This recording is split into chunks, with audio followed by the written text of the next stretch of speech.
প্রথম ঘন্টা, কবরের প্রথম ঘন্টাতেই তুমি বুঝবা আখিরাত কত কঠিন।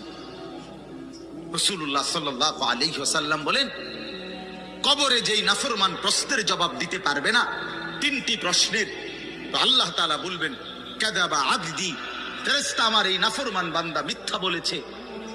ফাআফরিশুহু মিনান নার ওয়ালবাসুহু মিনান নার, আমার নাফরমান বান্দার কবরে জাহান্নামের বিছানা বিছায় দাও, পরে জাহান্নামের পোশাক দিয়ে আবৃত করে দাও।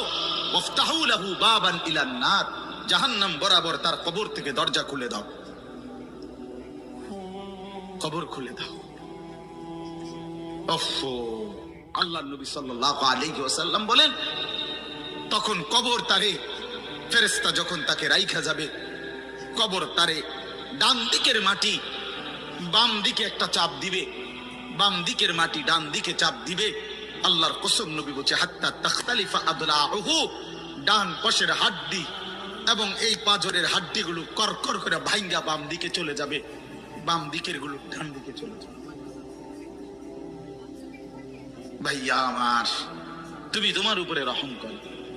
বাপ আমার, আপনাদেরকে বলি, হারামের টাকা উপার্জন কইরা, সুদের টাকা, কিস্তির টাকা, ঘুষের টাকা, ওজনে কম দেওয়া টাকা, হারাম ব্যবসার টাকা, বাটপারি সিটারির টাকা দিয়া বংশ, ফ্যামিলি, স্ত্রী, সন্তানের জন্য রাইখা যাইয়েন না।